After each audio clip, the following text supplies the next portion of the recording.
lap now. Good evening, everybody. Welcome to Formula Online Racing for round 17 of the inaugural PlayStation 4 Season 1 Championship, live from the Suzuka circuit for the Japanese Grand Prix. We had another debutant winner last week in Louis Welsh, and Josh taking a big step towards the championship. He now has a 21-point lead, but importantly for Westy and Paulie Orange, the Renault driver is not here tonight, so it is a great chance for both of them to close up that gap at the top of the table. I'm Luke, and alongside me once again is Jess. And Jess, given the form that Josh has been in lately, I think Westy and Paulie Orange will be pretty happy that he's absent tonight. Yeah, definitely, and especially Paulie Orange, who's had some really poor results as of late. Obviously, the start of the season was pretty good for him, getting 2 wins in Spain and Monaco, but his form dipped a bit in Singapore, but he managed to get some points in Russia as well, which was great to see. And Westy didn't fare any better. He retired from the session in Russia as well. So, yeah, it's going to be a huge pressure off their shoulders, and the gap between Josh and Westy is not a lot. It's about 20 points, roughly. So I think if Westy has a good result tonight, then he can close in by just a few points. So Westy definitely needs this, especially. Yeah, a win tonight would take Westy to the top of the championship standings, and he hasn't won since France. Didn't finish last time out in Russia, and that is what allowed Josh to extend that gap. But it was a dominant performance from Louis Welsh in the Red Bull. Powell win fastest lap, never really looked under threat at any point, and Koala put in a good performance as well for Red Bull with a 4th place. That allowed them to jump 3 places in the Constructors' Championships. They're now 39 points behind Renault, who are at the head of the field. And looking at it tonight, doesn't look like Renault actually have any drivers. So as well, another chance for Red Bull, Williams, McLaren, Mercedes, Haas. They're all relatively close still to the yellow and black cars, so could really close the gap down tonight. Last week we were at Russia, tonight we're at Japan, and Japan is always a favourite circuit of the drivers. It is a very challenging, very traditional circuit, and still has the gravel traps, Jess, that can punish you if you run wide.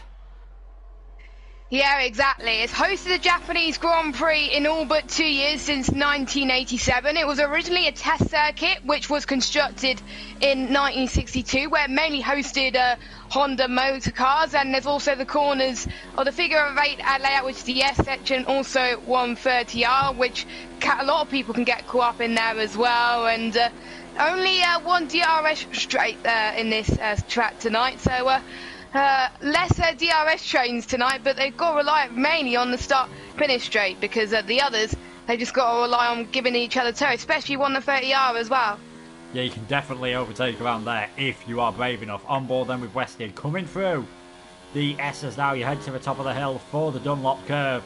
Very easy to put a wheel on the grass there and spin off towards the barrier. You're flat out through here. And then with 2 Degners. The first Degner, you've got to carry as much speed as you dare and brake late for the second one. Don't run wide, going underneath the bridge. That carries the circuit over the top, then heading towards the hairpin. This is another possible overtaking opportunity in the race. I remember Kamui Kobayashi sending it down there a few times on his way to his only ever Formula 1 podium. Here we are now, coming through this long right-hander before the spoon curve. Pretty much a double apex left-hander, clipping it there. You can see Westy just drifting a bit wide. And then again there, you've got to be nice and steady though. Take it nice and smooth to get the best possible run up towards 130R. You can see the grid there for the Suzuka East circuit that is just passed over, and then flat out through 130R. Not as much of a challenge as it used to be now in these modern Formula 1 cars with all the downforce. Heavy braking into the chicane, then flat through the final right-hander, going over that bump, which hopefully won't exist on 2020, and that is a 128.541 for Westy, just ahead of his teammate Cassie G, who is reserving for YBR tonight, and Denge at the moment on provisional first place in this qualifying session, because it will be the top 15 that go through. So 3 drivers will be going out, and we know one of them, I think Desso, has a qualifying ban, so I do think it will not be setting a lap time, even though it says he's on a lap at the moment.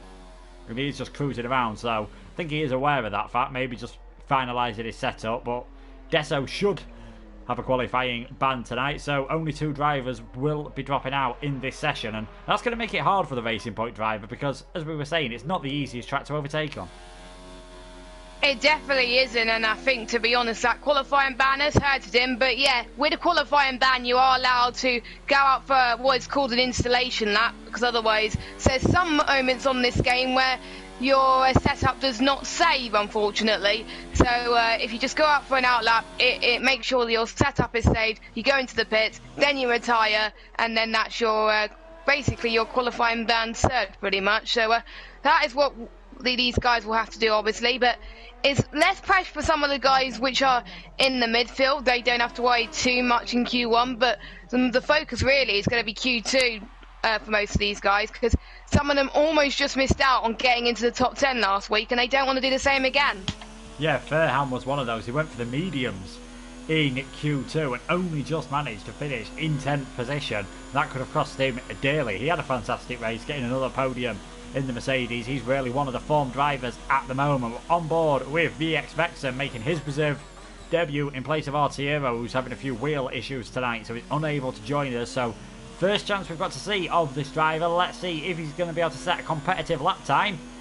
We're fairly happy with that. 128.653, 3 tenths off his teammate. It's looking incredibly close at the top of the order at the moment. Paulie Orange gone into 3rd place. We do have another reserve making their debut tonight, and that is ILRT Pat in the McLaren. Both McLarens didn't really have a great race last time around. No, they didn't, and that's going to hurt in the Constructors' Championship. And looking at what McLaren did last time about, Alhan actually still finished in the points, but it was the other McLaren which really took a hit, for only 13th place, so not many points scored there, 0 points actually as well. So and looking at the constructors as well, McLaren have dropped to 5th in the standings, 184 points. Even though the constructors from like pretty much second downwards is pretty close, any little mistake can cost you to go further down the order. And obviously with the form that Red Bull is showing, Red Bull could extend a little bit with Renault obviously not having their main drivers tonight. And speaking of the McLaren, Pat has just gone fastest at the moment with a 128.2. Yeah, given the record we've got here of reserves winning races, we shouldn't be surprised that a reserve making his debut goes onto the fastest in this session with 10.5 minutes remaining. On board with Loney now coming through the first few corners. Yeah, so you can see there Loney in 18th at the moment. A quick reminder that 2 cars will be dropping out, plus Desso, who has a full qualifying ban for some unreported absences, so he will be starting from the back of the grid. Toro Rosso, Loney, he can be pretty quick. Hibilu, we've spoke about him a lot, Hibilu.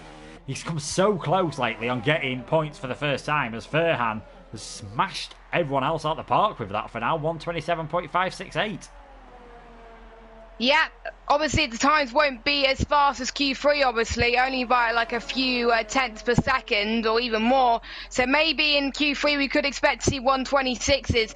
But speaking about Hibili, I think we always seem to jinx him, saying, oh, he's so close to getting points, and then he just doesn't and misses out by a few positions or a few tenths or something like that. But he's hungry for it. You know that this could be a race where we could score some points if a few people retire, but he just wants to do it on merit as well, and he's going to benefit a lot from people's mistakes. Yeah, definitely. His teammate's gone up into second for now, but still a whopping half a second off of Furhan. What could help Hibilu get his first points of the season is a sprinkling of rain, because Suzuka is definitely not a circuit that is a stranger to some poor weather. And given the fact of how unforgiving the runoff areas are here, you can see traditional gravel traps still a big part. Mistakes are a lot more costly. Wouldn't be surprising if we see a safety car or two tonight. Yeah, safety cars are common around this track. I've experienced quite a few in my time around here, and obviously the wet weather is quite common now as well. 9 times out of 10 you see rain in a Suzuka race, but obviously we haven't have a clue about what the weather is. But obviously Q1 we won't know what the tyres they're going to be starting the race on. It'll be Q2, so Q2 may just give us an idea if they're going to start in the rain, but softs can last quite a bit around here, so it doesn't give us that much indication. But for tracks like China and the likes of Bahrain as well, it could give a huge indication on the weather. But we'll see anyway. For us commentators, we hope it's going to rain, but for the drivers, they want it to be dry the whole way through. Yeah, definitely. Not on F1, but I think on Gran Turismo I did like a 9-hour endurance race in career mode back on the PS3, and it rained all the way through, and I can tell you that is definitely not a fun experience whatsoever around this circuit. Hibilu now sprinting towards the end of Sector 2 at the moment, 1 minute 13. Can he try and get himself set in a time that is going to be safe? Jon Palainen, who's reserving in the Haas tonight, we've seen him reserve quite a few times this season, and he's always shown decent pace. He's on the medium tyre, so he's got to try and get through this first qualifying session only using a set of mediums, and Hibilu goes into 13th, 129.758. That is slowest of everyone that has set a time at the moment, just behind Infamous Pillars. Lewis yet to come out of the pit lane, so he's leaving this pretty late, especially if there's any accidents or anything late on. That's almost like he wants to do this as a bit of a one-shot qualifying. We know he's got the pace to get through comfortably, but you don't want to put that unnecessary pressure on yourself. Yeah, we've seen that in a few qualifying sessions this season, where if you leave it to the last minute, it costs you, and if you bin it, even if you set a time which gets into Q2, then that's it for you. Your qualifying is done. And especially, I think it was Monza, I believe, where the conditions got really worse in Q2. And because people were struggling, that cost them a chance of actually getting into Q3, which was a bit of a shame, which means less people took part in one of the sessions. But it just goes to show, if you bin it, even if you're definitely safe, just don't go out again if you know your time is more comfortable enough. Just save your tyres to the next session, and then you should be fine. 'Cause otherwise, it can cost you. Yeah, Furhan has retired from the session, and he's the only driver that I'd say is 100% safe at the moment, as Jonathan Cox comes across the line with a 128.569. Infamous Pillars, he's just gone across the line, not able to improve on his previous best lap. Perhaps that was just a warm-up lap, and he's getting ready for another fast time this time around. On board with Jon Palainen, car number 13. He's hoping that will not be unlucky for him. We last saw that with Pastor Maldonado, and he was definitely an interesting driver to say the least, but this will give us an indication of what sort of pace Jon Palainen's got, and whether a few of these drivers might be able to use the medium tyres in the next qualifying session to try and get through. As you can see, drifting like crazy there as he goes over that bump, and 15th position, a 129.814. He'll definitely be heading back to the pits and putting on a set of the softs. Yes, definitely. And even if Louis comes back into the session in time, then we know that he's a fast driver, so I don't think that time is going to be enough to secure him a Q2 spot. He needs to go out again, and so does pretty much everyone in the 129s to make sure their Q2 spot is safe, I would say. But even people in the low 128s as well, I forgot what I was going to say, but it's just tough to decide whether you want to go out again. But if you're in the 129s, definitely go out again. Yeah, it's actually looking pretty close in qualified at the moment. 2nd to 13th, so that is Loney to Aylan, who we've just seen go across the line for his first lap. All separated by less than 9/10 of a second, so very close between these guys. One slight mistake could be the difference in Q3, in Q2 perhaps, for them being able to get through to Q3. At the moment, Jon Palainen heading out, Louis heading out. He's still yet to set a time, so I hope he heads out soon, otherwise he might be doing a last to first challenge that he didn't really plan on doing. And we know Desso's out, Loney's retired from the session. To be honest, he's probably going to be safe on that time, but you never know if someone can find some track improvement around here, because the track does get faster and faster as you go along, but it's not the easiest track to make time on, and also traffic could be a bit of a problem around here. It is a fairly long track, but there's not really many places where you can get out the way cleanly. Yeah, I think so too. I mean, like, for some of these guys, the track involvement improves as the session goes on, and if you just retire and then think you're going to be safe, then unless you set a ridiculous time that Louis set last week in Russia, then, you know, I mean, you just got to fit every ounce of your bean. If you know that you can go faster, just go again, because otherwise you'll definitely be out of the session. And I mean, obviously the 129s can go again, and we're already seeing a few improvements already, as I would say. Everyone is probably going to get their final soft runs in pretty soon. As Pat has retired, I think he's probably safe, but again, it's a bit of a gamble for him. He's also in the 128s, as long as Westy and Denge all the way up into, say, P15, so he's got a lot of work to do. But just hope that this compromise doesn't stop him from getting Q2 today. Yeah, definitely. So it's we've got a weather forecast from Droftas. It's going to be dry in qualifying and overcast in the race. And we've found out that Louis has been a bit busy just cleaning himself up before the race. He's back. He's back, thankfully, so he's going to have one lap this time. But Vexham, that's very impressive to get into the 1:27s at the moment. Westy's retired as well, so they're feeling pretty safe. Will they see themselves getting caught out? Probably not, just because only Deso is out, so there's only going to be 2 drivers dropping, which, if I had to make a prediction, no disrespect to these two, I'd have to guess Infamous Pillars and Hibilu, because there's a big gap there that you'd expect Louis and Jon Palainen, now that he's on the softer tyres, to be able to fail. But you never know, if someone makes a mistake in this session, then that will be them going out as well.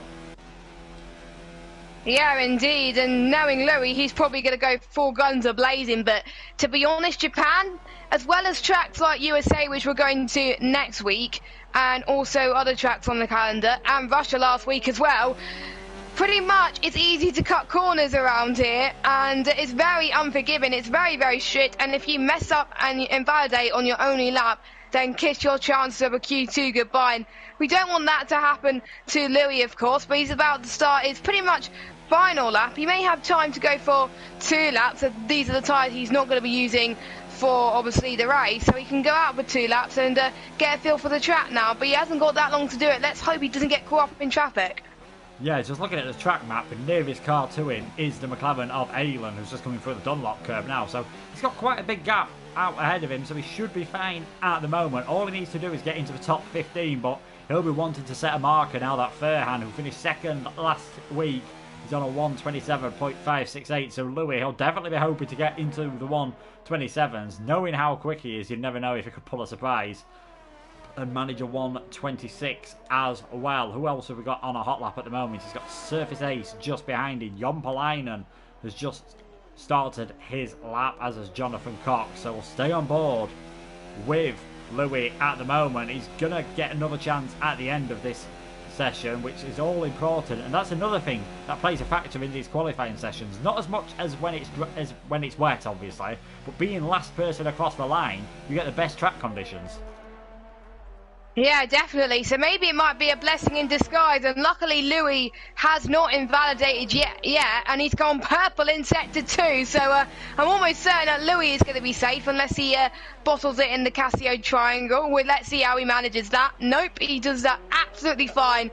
So I'm almost certain Louis is going to be safe anyway, with his pretty much one-shot qualifying, and he just mashes the timing sheets for the 1:27.2, and Jonan Popolainen is, I pronounced that wrong, but sorry about that. He's going out again, and he's looking quicker as well. So unfortunately, it's looking bad news for Infamous Pillars, Hanu Bilu, that are probably going to be sitting bottom of the timing sheets at the moment.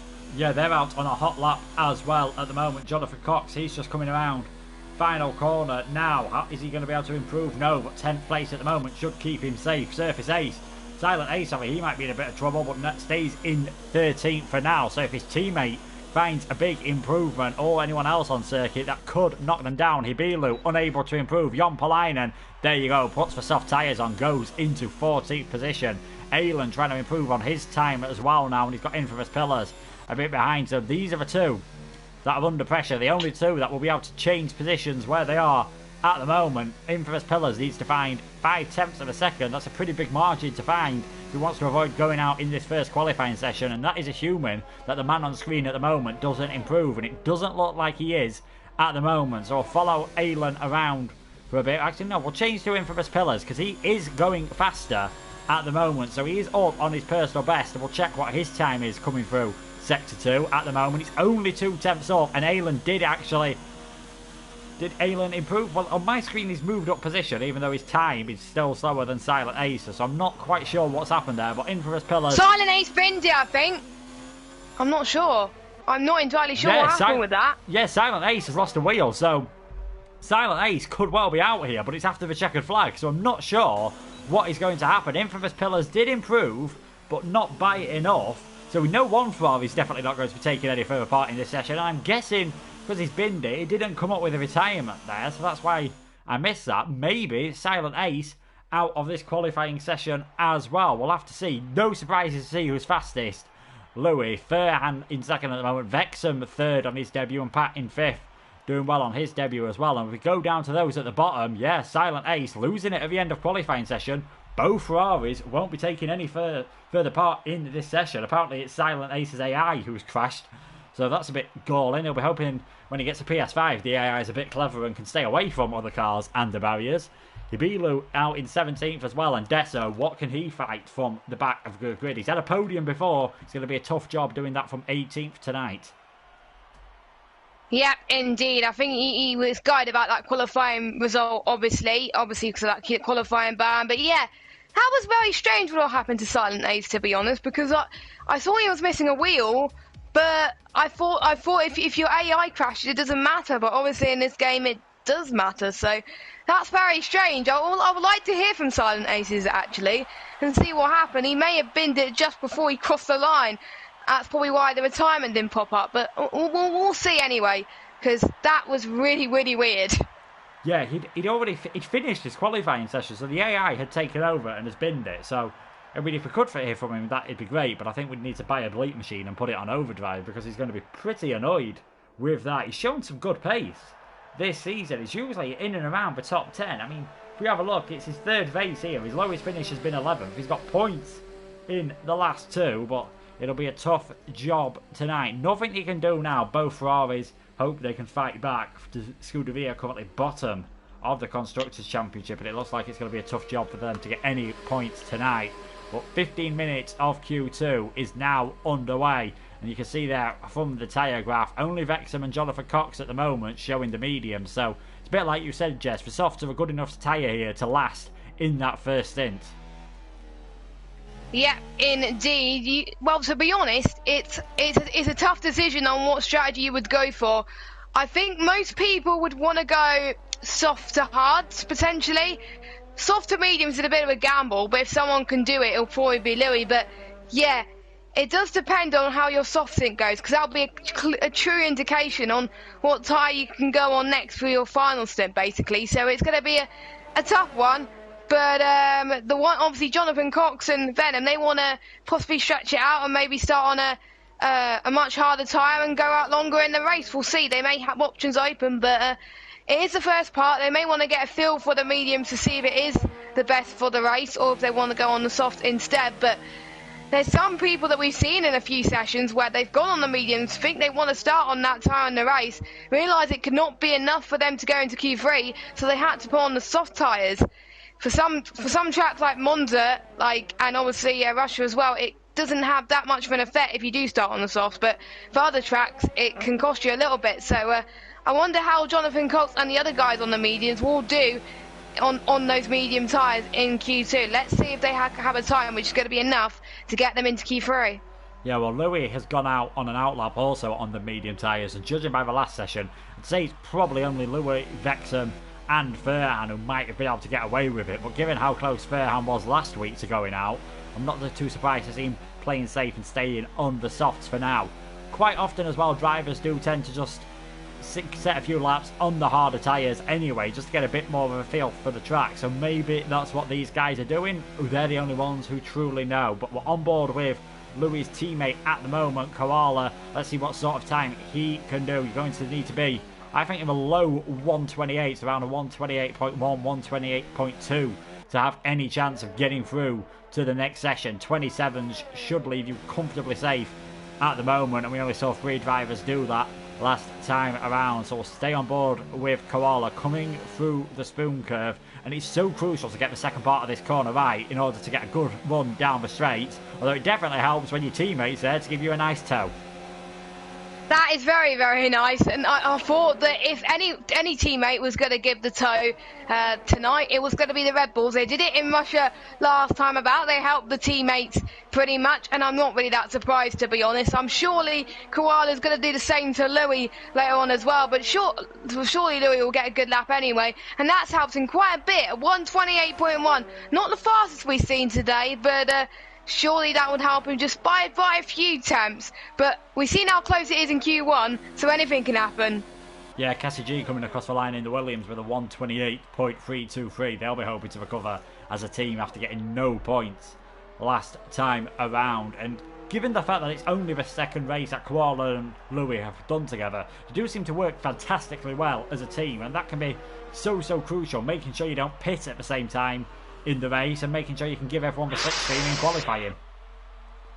Louis almost just missed it in the Dunlop curve there. I don't know how he did not miss it, and he still managed to get purple in sector 1, which is insane, I must say. Just goes to show that he's a really fast driver on this game, and he's probably going to look to get purple in sector 2 as well.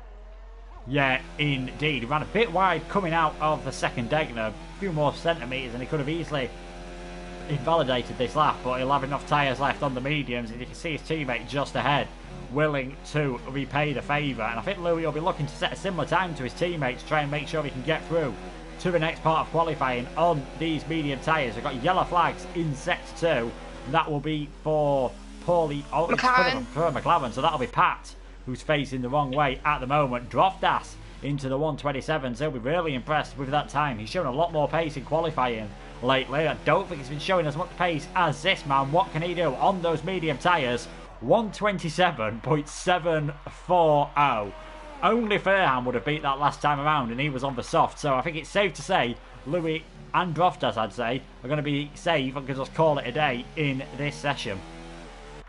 Jofta's time on the soft was absolutely amazing now. I wasn't expecting to pull time that out of the bag, I must say. So, well done to him as well. I'm sure he can find some time on the bag. And if Louis was on the soft, he would probably go even quicker. But I'm almost certain Louis is going to try and go on a harder tyre at the start. But there's going to be a danger that some of these guys are going to be quicker and try and get past him into turn 1. But with Louis' defensiveness on this game, that shouldn't be a problem for him. So that is why he's probably gone guns a blazing and decided, you know what, he could gain positions more by starting on the medium tyre, and then towards the end he can be mega quick and go for fastest lap and get the maximum points. Yeah, you can see how good that time was. Vexham, he's only managed a 128.7 on those mediums, so I'm fairly certain he's going to be trying for the softs later. Fairhand is on those soft tyres. Can he challenge for top 2? I'd expect him to be up near where his teammate is. Red Bull and Mercedes looking mighty quick at the moment. Looking pretty good for Williams as well. 4th and 5th. Fairhand just taking too much curb, invalidated, and he does the right thing. Just heads back into the pits. Wouldn't have had enough ERS or fuel to do another lap. Only 8 minutes to go, but he should still have plenty of time to set another lap time. Jonathan Cox here on the medium tyres as well. If I was him looking, if he is looking at the times of some of the other drivers, I'd be thinking maybe try and get out of the way. And Louis, woo, that's not ideal driving from Louis. I think we saw Jonathan Cox coming pretty late there, but it definitely compromised the line of the racing point, and he goes into 8th position. Yeah, you shouldn't really block Jonathan Cox like that. You shouldn't really block anyone from completing a lap, because I think Louis realised there was not his teammate behind him, so he had to move out the way pretty quickly. But surely you have a full trap map at least with you on your left hand side, so you can see whose cars are near you. And I think Louis did not do the right thing, unfortunately. So yeah, I think Jonathan Cox might have words, but if he goes faster than his 129.3, then he'll probably forget about those words. Yeah, I would expect him probably not making too much difference in the end, as I think Jonathan Cox will go on to the softs. Paulie Orange using them softs pretty well at the moment. That is a 128.088. That's put him into 1st position. We've got some more yellow flags coming out in sector 3. Not quite sure what that was for. So to say at the moment, the top 3 drivers I think are looking pretty good. Maybe Koala as well, but everyone else might have to look at setting another lap time. Interestingly, Westy's gone back out now on the medium tyre. So was he taking it a bit easy early on the softs? I don't know, maybe he realised that Louis, his big rival, also might be on the medium, saw that he can go faster than possibly at 127, and said, you know what, if anything he could do, he could possibly do better. So he's going to have a go, and if it doesn't work out, he can go on the softs for his final stint. But you know, Westy's quite quick anyway. You can challenge Louis in some tracks. And speaking of Louis, he goes faster yet again on the mediums that have been 3 laps old. That's the thing with the medium tyres. They'll carry on a bit, but if he does too many laps on these mediums, let's not forget he's got to start on them, and he'll want to take them a fairly long distance into the race, unless he's planning a 2-stop strategy and to really have some fun tonight. We've got more yellow flags, and that's just for Paulie Orange, I think, getting out of the way of the Mercedes of Fairhand, who is on an outlap at the moment. So Paulie Orange wants to make sure he doesn't get anyone accusing him of holding up at the moment. And we've got a Williams in the gravel trap. Westy, That is Westy. Front wing. He's lost his front wing, so I think that's cost his medium run massively. His tyres are dead right now, so scrap what we just said. He now has to go on the softs now. He has no other choice. Yeah, he's going to have to rush back to the pits. 5.5 minutes remaining after you account for that front wing change as well. Should be able to do it easily. It's probably maybe a bit of a blessing in disguise because timing would have been pretty tight anyway because I couldn't see him improving too much on those medium times. Koala has invalidated his lap, so it might be best for him just to save a bit of fuel and tyres and DRS, which it looks like he's doing, to go for another lap next time around. We've only had 10 drivers set a time so far. Verhan's gone back out on the medium, so I think if as long as he gets around where his teammate is, he should also be able to start on those medium tyres. It would be interesting to see if these two, Louis and Verhan, are near the front of the grid, how they do, because as you said, Jess, they're going to be slower in the first stage of the stint at least, but it is easy to hold on to the lead into turn one. Even though they won't get as good of a start, it's not really an overtaking opportunity on the first lap. It definitely is, and so I think Verhan, especially last week, did outstanding on his medium stint and controlled it quite a bit. And there was quite a few chaotic moments in the race, and Verhan managed to keep it in control and actually get some really good points. As we got Vexham as well on a lap. I think Vexham's on a lap or he's on his out lap. If not, Vexham needs to move out of the way, actually. I don't think Vexham is meant to be given the toe to Verhan, but he's given the turns to Verhan, and Verhan says, thank you very much, that's given me purple in sector 2. And he's going into the Casio Triangle now, and I think that's probably going to hurt Vexham more than help Vexham at the moment, but Verhan's going to be very happy with that. A 1:28.2 on the mediums. That is the fastest medium runner, apart from obviously Louis, of course. So good job to Verhan once again, but it is to be expected with the Mercedes driver. He always does well on the mediums in qualifying. Yeah, he was pretty nervous last week in qualifying. He's 5th at the moment. I think he's going to have another very nervous end to this session because Vexham, he's also on the mediums. He's gone for another medium run, so I'm surprised with that, seeing as he only managed to do a 1:28.795 last time around. Unless he finds a big improvement of around half a second, I think he's going to be heading out of this session. His teammates in the pits, and unfortunately Andenge is having a few connection issues because he did look very fast at the start of the last session. We've not got many drivers out on hot laps at the moment. Only Verhan's coming back on an out lap. It's only Vexham and Aylan. And sorry, Vexham is on the soft tyres. My apologies. So he should be fine this time around as long as he can find an improvement of around a second. And you'd expect him to do that. And he's got Verhan up ahead of him. And I think there's a bit of illegitimate teamwork going on here. You can't blame them for trying. They're doing the same pretty much. I thought it was just an accident, but actually they're helping each other, which I thought Verhan and Droftas was going to do, but they must be good friends, and they want to make sure to knock Louis off a few perches, potentially. So Vexham now is going to get the favour of the toe. Maybe Verhan said, you're giving me the toe, it's now your turn. So let's see, and he's gone fastest, 1:27.3. Surely that's going to be enough for him to clinch into Q3. That is a stellar lap from the Alfa Romeo driver. Absolutely incredible.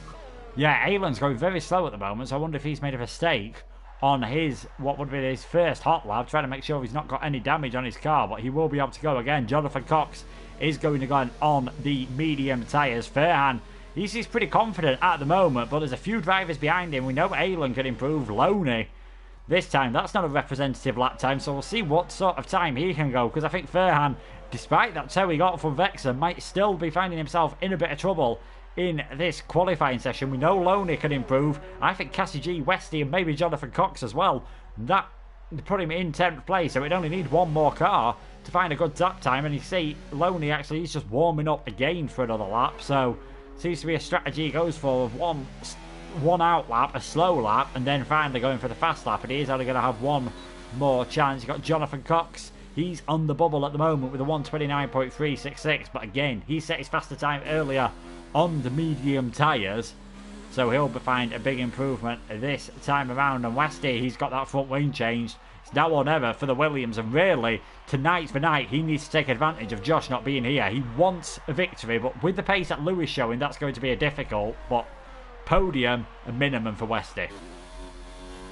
Yeah, definitely, because otherwise Josh will run away with it in the final few rounds. It's unfortunate that Josh couldn't make it, but that's going to help Westy. But that doesn't mean Westy needs to take his foot off the pedal. He certainly must not. He certainly must get every fibre of his beam right now to make sure he does everything he can to just try and get that podium off of the other guys who are probably closing in, like Paulie Orange, for example, who is in 4th place at the moment. Yeah, Paulie Orange having a very good race here. He had pretty decent time last time out, picked up some good points in 6th position in the Haas, so they'll want a similar performance tonight. And with Jon Palainen alongside him, it could really recharge Haas's Constructors' Championship battle. Westy now coming towards the end. Jon Palainen Jonathan Cox at the chicane. He's not going to have another chance after this, so this is it for the Racing Point. Can he drag the Pink Panther into Q3, moves up into 5th for now, so that should be good enough for him. We've got Westy coming around the chicane as well. Aylan could only go 11th. Westy moves up into 3rd position. Who else is on the lap and could improve? Cassie G's not improving on his personal best at the moment, but we've seen that's Loney going up into 3rd place. So Jon Palainen, Cassie G, Pat's still yet to set a lap time, and he was quick early on, so here we go. Pat coming across the finish line now. What sort of time can he do? There we go. That is Furhan on the bubble. He's in big trouble here, possibly. Jon Palainen's got to set a time. Cassie J doesn't knock him out, and neither does Jon Palainen. So Furhan, I thought he'd learned his lesson last week about making it nervous for himself. 2,000ths of a second. He's made it through, and someone who is going on another lap just to try and show, I think, to Wrexham that he wants P1 in every single session. Louis doesn't need to do this, but so it's good that he's willing to try and win at every single thing. It shows a real good instinct, and we could see the first time in the 126ers here. He's just gone purple in sector 2, so surely that's going to be enough. Or maybe he's invalidated! So he's going to be starting on 3-lap mediums. Yeah, that might not be ideal, because obviously the mediums do last a bit longer, but when you've already done 3 hot laps on them, that's not ideal. And he's put a pretty fast lap on them soft tyres for no reason whatsoever. But he's through to the next session, and will be starting on the mediums, as will Furhan. But it was a lot more comfortable for Louis than it was for Furhan, if you look at that times, and look how close it was. Top 11 drivers separated by just over 9/10 of a second. Cassie G just missing out, as did Jon Palainen and Aylan, and Andenge, who's having connection issues, so I don't think we might not be seeing the Alfa Romeo tonight, which is a shame for him, because his teammate's fastest at the moment. Yeah, and I've just noticed something. The difference between Furhan making it to Cassie G is 2,000ths of a second.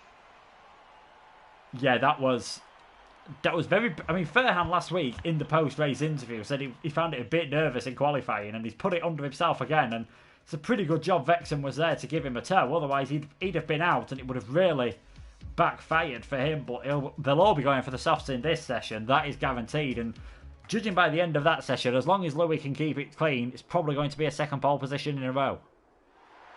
Never say never for the likes of Wrexham and Furhan as well, potentially. They've got plenty of softs to go in qualifying, and they could beat Louis on his own turf. I would imagine Louis probably invalidated on purpose, because I don't think he would want to start on the softs. But we'll never know, as we are starting qualifying. Pretty much everyone is going out now to start their first lap. I think we're going to see most people on the softs, because obviously these guys, they don't have to worry about a set of the mediums or starting on whichever tyre, because that's set from Q2, so it's all guns are blazing now to see who or anyone get into the 126s. Will Louis do that, and will Wrexham improve on his time to knock Louis off a few perches? We've seen that in Q2. We may see the same in Q3. It may not be Louis' pole, but we'll have to find out as everyone goes out onto the track now. Yeah, I mean, Wrexham also was very fast in that session. We didn't get to see what Furhan could have done either, so I think those could be the top 3. Pat's looked pretty decent in a few sessions, and Paulie Orange as well as Westy putting a wheel on the grass, coming through the Degners even on his outlap. It wouldn't surprise me if that's how he ended up in the wall earlier on the mediums in Q2, but thankfully for him, he got through. He's the only Williams to get through. We have got 2 Red Bulls and 2 Mercedes as well. With no Reynolds being here tonight, things looking good for Red Bull to close that gap a bit more after they jumped 3 places last time in Russia. Yeah, maximum points for each race in the Constructors' Championship is 44 points, and Red Bull is potentially it's about 39 point gap between them in the Constructors. So if Red Bull get maximum points here tonight, they could lead it, but that will take incredible feat for Koala to potentially get P2, but it can close in a little bit more and give Josh and the other teammates in Renault something to worry about. But we got 10 minutes left to go, and I think Pat's going into the... No, Pat's going out. I thought he was going into the pits there, but he's going out. So everyone's now out there on their laps. Sorry to interrupt, Jess. Oh, God, Westy! Yeah, Vexham's just come out on his out lap, right on the racing line, and Westy's gone straight into him. So we talked about Lewis blocking in earlier. You can maybe argue in Lewis' favour there. I don't think Vexham's going to have any defence for that. He's just come out of the pits and not realised Westy's there, who was going to be first man on a hot lap, but now Westy's got a damaged front wing, and he's got to make sure he stays out of everyone's way. Exactly. I think Westy is not having any luck in this qualifying session at all. He had bad luck in Q2 because he was hoping to start on the mediums, and now his first soft run, not good at all. And that's not going to give him enough tyres to possibly start the race on, which is going to be crucial for Westy. And Westy's being blocked left, right and centre by everyone. He is struggling, and I won't be surprised if he just retires the car. Someone else is moving out the way. I think that's one of the Toro Rossos of... I'm just trying... Loney, that's it. He's the only one there, because obviously the other one missed out on this session. So, yeah. Yeah, Loney, again, seems to be going for that tactic of another warm-up lap on the medium tyres, as the Red Bulls giving each other a nice tow, with Koala ahead of Lewis. So Lewis going to be first person to set a hot lap, I believe, in this session. Can he get into the 126s on the soft tyres? Pat getting well out of the way there. He doesn't want to be involved in any danger, as long as he doesn't invalidate his own lap next time around by doing so. So what can the Red Bull do? He was winner last time out, and he is indeed first man underneath 127 here with a 126.940. Droftas not able to get anywhere near. Paulie Orange has got Loney just ahead of him, but Loney there dives into the pit. So what can Paulie Orange do? Fairhand's gone into second for now. Paulie Orange only third. So quite a few drivers not managing to match for times we saw earlier, which is surprising. Yeah, it is actually, and it's due to a few mistakes. It might be under too much pressure, because obviously they want to climb up into the standings as much as they possibly can, and obviously Q2 for some of these guys, they're pretty much safe, whereas like for Furhan, he literally just made it, so he had more pressure in Q2, and that's probably why he's P2 at the moment, because he was probably glad that he made it into Q3. So yeah, Westy, it cost him a little bit. So did Lenny and Jonathan Cox. They don't have long to go out again and set a final few laps on those soft tyres, so they got to get a move on. Yeah, definitely. So you've got Jonathan Cox, Westy, Loney and Pat. They seem to be going for 1-1 maybe when the track's a bit quieter. And here we go. Louis is going to be able to give his teammate a tow, but I think it's a bit close at the moment between the Red Bull. So this is not ideal. And you can see actually Koala's going to have to shift over to the outside of the track pretty late on. That didn't work as well as the 2 Red Bulls will have hoped, but there's a big gap for Koala to fit into at the moment. Furhan second, 6 tenths behind Louis at the moment. Can Koala make it a Red Bull 1-2 in this qualifying session? No. Slots into third at the moment. But you can see still pretty big gaps at the moment. Vexham, he's come across the line 129.294 on his hot lap. He'll be hoping to go again. Louis fastest at the moment by over half a second from Furhan, who's nearly half a second ahead of Koala. Yep, indeed. 6 minutes to go, of course. The track will be evolving towards the end, and you will want to be the last person to go out for your lap, because you're probably guaranteed pretty much a top 5. So I think that's what some of these guys are doing right now. But the ones that need to set a lap, they probably might have to go a bit early, because otherwise they may be starting at the back end of this top 10 group, and you do not want that.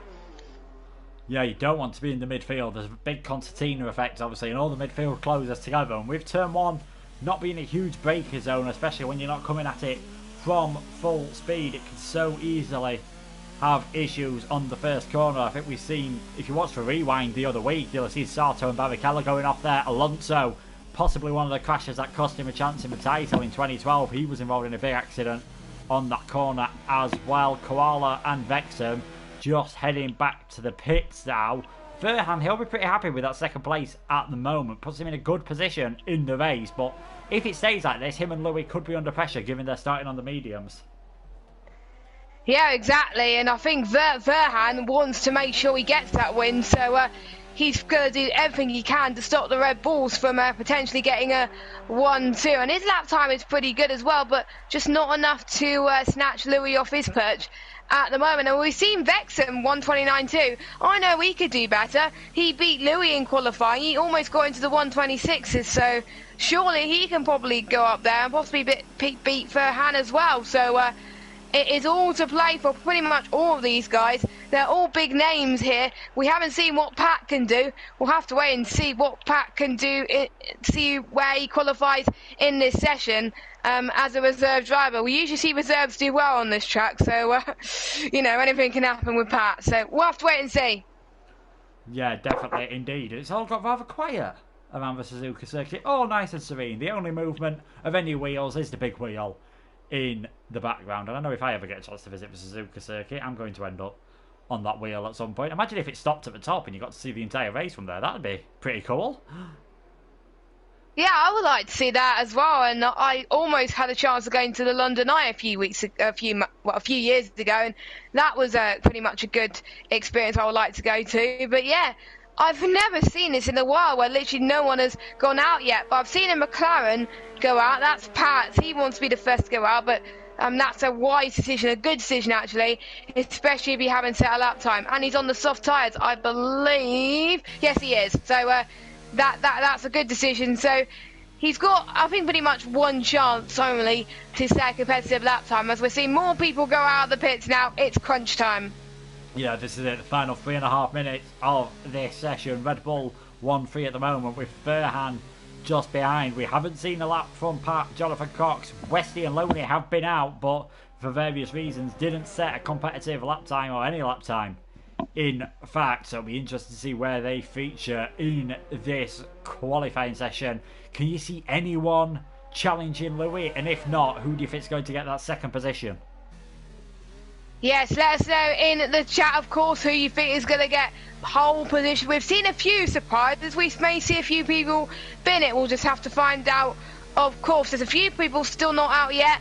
They are waiting for the final moment. I'm surprised Louis did not wait. I thought he would have gone a bit later, but surely he's timed it right so he can go out for 2 laps on those soft tyres to be the last one to set a lap time potentially. But he is cutting on the cut for a little bit there, so let's just hope he has time for two laps. But the soft tyres, especially if you go on 2 laps on those, it's going to degrade pretty quickly in the race. So I'm sure Louis can manage that. We've got a yellow flag in set to 1. That's probably people moving out of the way, and it's got a lot of traffic going into these last couple of minutes. This is crucial. You need to get clean air around here.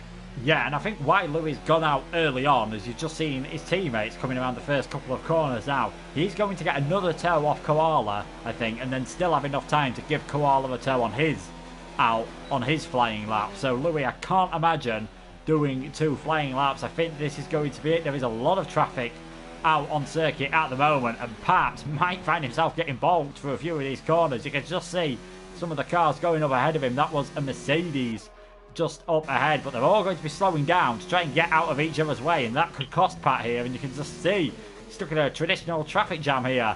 Dropdas getting well out of the way, as did Koala. So very intelligent driving from them, and in fact he might get a bit of a accidental tow here off Westy coming down straight. There's Paulie Orange moving out of the way, and Westy, don't block him. He just saw him, I think, at the last minute there, did Westy. So here comes Pat now in 7th position. This might be his one and only chance to get that McLaren near the front of the grid. He's got a Toro Rosso of Loney ahead of him there. So will the Toro Rosso move out of the way? I think he's trying to here, but he's also trying to get ready for his own hot lap as well. So there's Pat getting a nice little help down the straight, and Loney, I didn't think he was going to move out of the way at all then in the end. He just went straight on at the 130R. It's a good job that is now tarmac, otherwise that would have been a huge accident back in the olden days of Formula 1. But let's see what Pat can do. His first and probably only time in this session.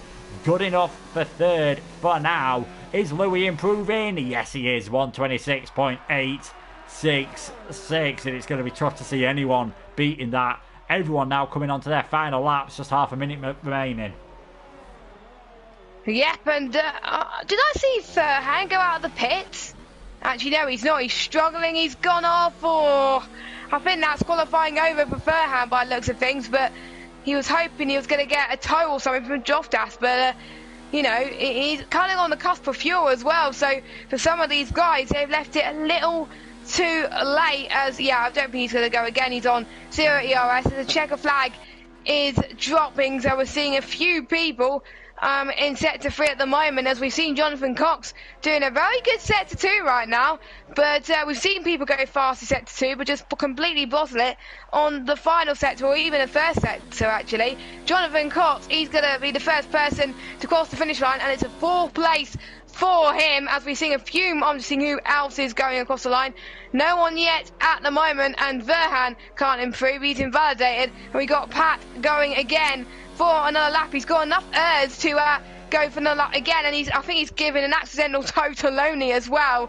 I think Loney did the same to Pat as well, so I think they've returned the favour there. So let's see what Loney could do going towards the Castillo Triangle now. There's a few more people about to do the same, but let's see if Loney can get a validated lap and get outside. Yes, he can. A 127.3 for Loney. That's going to wake up Furhan, that's for sure. And Koala, nope, he's not improving either. And Pat is in the pit, so it's just Paulie Orange going to cross the line now. Let's see what he can do. Can he get higher than 8th? 7th place for him, and I think that's no one else improving. So Louis on pole, but Loney, a very good qualifying position for him. 2nd place. Yeah, and Westy might be a bit more annoyed at Vexham now than he was earlier, because I think Westy's actually made a mistake coming through with Degner's on that lap, so he didn't set a lap at all. He'll be starting in 10th position, only 1 place ahead of his teammate, but it is Louis on pole position. Loney getting his best qualifying of the season in 2nd. Watch out for him in the first couple of laps, as Louis ahead and Furhan behind, both on the mediums. Koala is 4th, Pat 5th, Jonathan Cox 6th, Paulie in 7th, Droftas 8th, Vexham 9th, and Westy will be in 10th position. And it's going to be crucial for Loney that he can get ahead of Louis early on and try to make the best out of those soft tyres. Yeah, I think Westy will be a bit disappointed about that, and especially this is the race where you've got to get a good result, and I think if he does not get a good result, that's going to help Josh massively. I think Josh must be praying right now that Westy bottles it, and as we said earlier, it's going to be an overcast race, so track temperatures will be a bit different, so we may see people struggle a little bit more, but I'm looking forward to this race, and it's not as overcast as we would have thought. I would have thought it would have been a bit more overcast than that, but we can't complain, as all cars are about to start an epic Japanese Grand Prix. Yeah, it should definitely be a fantastic race here at Suzuka. Normally, the Japanese Grand Prix is nice and early in the morning, and you need to be pretty awake for that. If you need something to help you stay awake, you can check out our sponsors, Mixed Energy. Use the promo code FOR2020 to get 10% off. You can also check the link below in the description for Player One coffee as well. Louis, he looks awake enough. He looks as though he doesn't need any coffee. Is it going to be another pole win and a fastest lap from the Red Bull driver? We'll have to wait and see. He did it last week, but knowing him, he's probably going to pull off the line and get a good start. But like we said earlier, safety cars is quite a common thing, and we've seen sometimes Louis could get screwed in those safety car moments, and restarts could be key as well. So Louis going to hope that there's no safety cars, as he's on the medium compounded tyres. The only one inside the top 10 apart from Verhan to go on those medium tyres. They're not going to be as fast at the start of the race, but at the end of the race, boy oh boy, that's going to be interesting. But they don't want anyone else on those soft tyres at the end of the race. They just want it to be them. But if there is a safety car towards the end, most people will want to go on the soft tyres if they have enough left, of course. Yeah, other drivers starting on the mediums. Those outside the top 10, you've got Cass G, Aylan, both Ferraris, and Desso. He's also starting on the mediums tyres, down in 17th after that qualifying ban. got a podium fantastically in Belgium, retired from the Italian Grand Prix. They're the only 2 races he's been in so far. Will he be able to get a good result here tonight? He'll be hoping for one. Ooh. Podium predictions then, Jess. Who do we think the top 3 is going to be here tonight? Because obviously it's going to be interesting with Louis and Fairhan on a different strategy. Yeah, definitely. But I have got to. It's going to be a tough one. I'm going to go with Louis Fairhan, and I always go for a bold prediction for my 3rd place, as for some of you know who see me commentate in other leagues. I'm going to go for Pat for P3. I think he's going to breeze past in those soft tyres, and he's going to do a good job on his reserve debut to F1. So I think Louis, then Fairhan, then Pat. Yeah, well, won't be long before we find out. Let us know who you guys think are going to win as well. It wouldn't surprise me if Louis and Fairhan are top 2 themselves, but do you know what? I think Westy's going to come back and manage to get on the podium from 10th position. I think he's got a bit of anger in himself now, and if he uses it right, he could definitely use that to push himself to another podium in the Williams. We'll have to wait and see now, as he just comes around the final corner. Everyone lining up. We've got 17 cars here today at the Japanese Grand Prix for round 17 of the inaugural FOR Formula Online Racing PS4 Championship, and I'm sure it's going to be a fascinating race. Is Louis going to be able to make it 2 wins out of 2? How much can Paulie Orange and Bottas close the gap on Josh in his absence? We'll have to wait and see, as the lights starting to come on now. We've got 5 lights here at Suzuka. We are racing. It's a good start from Louis. Loney as well, trying to get alongside, but not able to do so. Fairhan might find himself getting a bit swamped here by a couple of cars. In fact, Fairhan there looking to go all the way around the outside at turn 1, trying to cut back at turn 2, not able to do so. Pat trying the same on Koala, and in fact he's now dropping behind Jonathan Cox as they're battling through the S's. Pat nearly finding himself getting shoved off track. There might be contact between them. There is contact. Pat is going around, and there's big collisions to both Ferraris off circuit as well. We've got front wing damage on one of those who is in the wall. That is infamous pillars. Not sure. I think Silent Ace dropped a couple of positions as well, and there's some further battling going on as well. Fairhan, he's been passed by Koala, nearly got passed by Jonathan Cox. So very interesting first lap there. Plenty of action, and Jonathan Cox thinks about a moving to the hairpin. Wisely decides against it. So not a great start from Fairhan. He lost a place on the medium tyres, but Louis, he'll be trying to get away now in these opening couple of laps. I think Louis, to be expected, is pulling away from Loney massively, which I'm quite shocked about if that Loney's not managing to close the gap a little bit more. But Fairhan, I think, struggled a little bit more, but he'll probably come to his own towards the end of the his medium stint when the softs start to die. So he should be fine at the moment, but he does want to drop a little bit as Jonathan Cox is breathing down his neck. But Westy, he's managing to benefit from this trouble. He's gained 2 places up into 8th position, and Pat all the way down in 16th place. I think I should stop going for bold predictions because they always seem to go lower down the field for some weird reason. So yeah, I'll shut up with those predictions at that time being. Yeah, Jon Palainen, he must have been involved in that incident as well, so he's heading into the pits now. Paulie Orange battling with Jonathan Cox, the Haas driver, going side by side with the racing point. We saw this end badly for Pat last time around. Will it have the same result this time? No. Paulie Orange getting ahead, and Vexham trying to sneak his nose in there. That was only going to end one way if he had have got alongside. There's 1 racing points dropping down the field. Deso managed to get his way up into 11th place, so he's just on the verge of the points. He's had a fantastic start, moving up 6 positions. Hibilu's moved up 4, but Pat, the biggest loser, dropping 10 places. But thankfully for him at least, doesn't seem like he had any damage on his car, so you might be able to salvage a couple of points in this race because he's definitely quick enough. Yeah, infamous pillars into the pits then. He had a few spins after his first spin as well, which has cost him time on those the tyres that he was on, which I can't remember, but he's on the softs again, I believe, from those mediums, maybe because he doesn't have enough of the tyres left. But I don't know why he's going on that. I thought he would go on the hards, to be honest, but again, hards don't last the whole race around here, so I'm guessing he just wants to be faster in the first race so he can gain position. There's a lot of people moving position up and down the field. We got Paulie Orange once again on Jonathan Cox. Paulie Orange, I think, gets past him as well.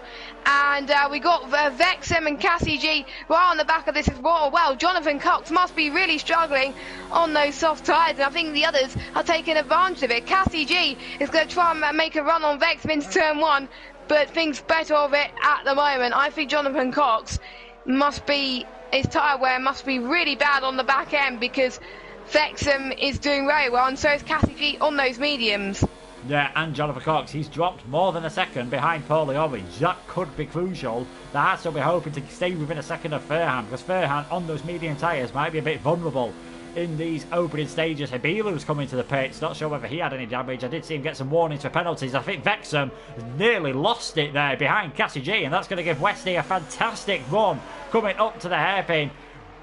Cassie G was able to get through. Vexham not able to lose a position there, and Vexham's now trying to fight back here. He's alongside Cassie G. This will give him the inside line for the spoon curve if he's able to stay there. And Westy, he's ready to take advantage if anything happens.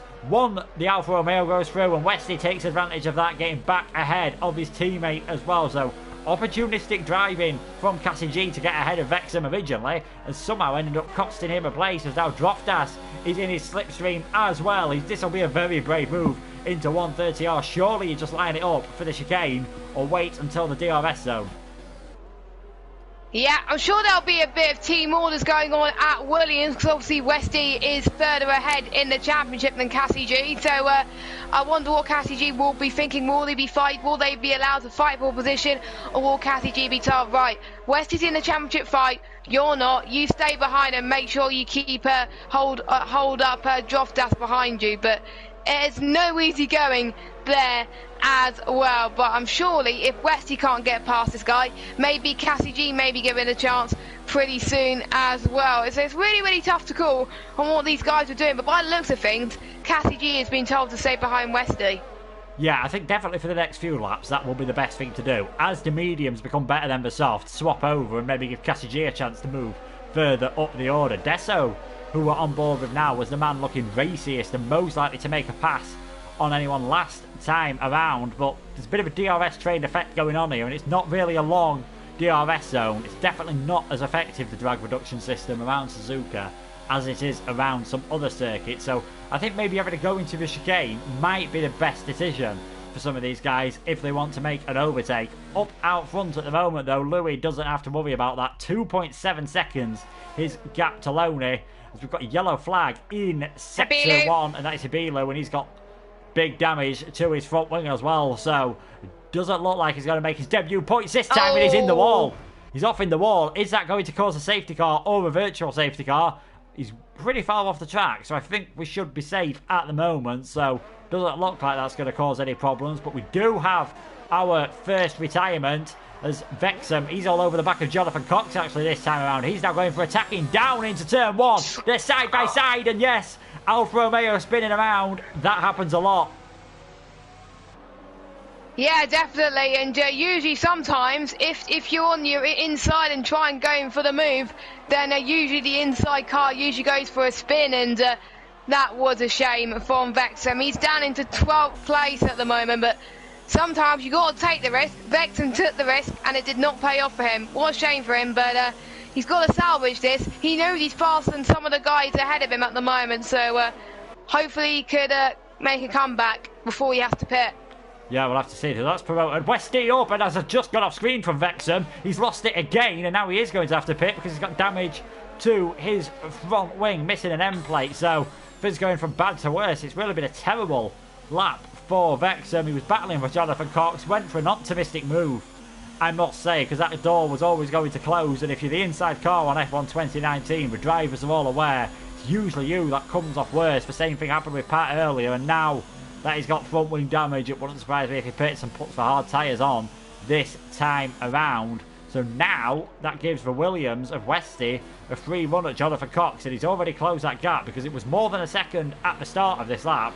And you can see Jonathan Cox sliding all over the place there. I think Westy, he'll be a bit more circumspect and a bit more careful about having a move, but he'll be wanting to get a hold of Jonathan Cox sooner rather than later, but he's got a fantastic toe, and here we go, down the inside he goes. Jonathan Cox trying to fight off around the outside at the moment, just holds off the place for now as Vexham, yeah, things really going bad for him. 5-second penalty for speeding in the pit lane, but Westy, he looks much faster than Jonathan Cox at the moment. Needs to get ahead as soon as possible, because Paulie Orange is now nearly 4 seconds up the road. Yeah, Paulie Orange having a really good time to pull away, and he's in DRS of Verhan as well. He's in this battle with third place. A potential podium could be on the cards for the Haas driver, and that's going to help him more in the championship with obviously Josh not here. So we thought Westy's going to gain a bit more. It's actually Paulie Orange that could gain the most in this situation. He can turn his bad string of results to a really good string of results at the moment if he keeps this up, but he knows that Verhan will be going longer into this race, so Paulie Orange has got to get past Verhan so he can fight against Koala, who's on the same strategy as Paulie Orange. Yeah, I think Koala's going to be a bit vulnerable though this time around. Those medium tyres will now probably be as good, if not better, than the softs, and Koala's just outside of DRS range, so we'll see here if Verhan is able to have a go into turn one, but it just looks as though he is a bit too far back. Should be safe from Paulie Orange. If things stayed as they are, Josh would end up having a 15-point lead into the next race over Westy, and Paulie Orange would only be a point behind. So really close it up going into the last 4 races, starting with Mexico next time around. This time Westy a bit further behind Jonathan Cox, and Droftas has managed to get ahead of Cassie G, which we must have missed at some point, but Droftas in the Mercedes, he's now up into 8th position, and he's starting to fall back from the Racing Point and Williams ahead.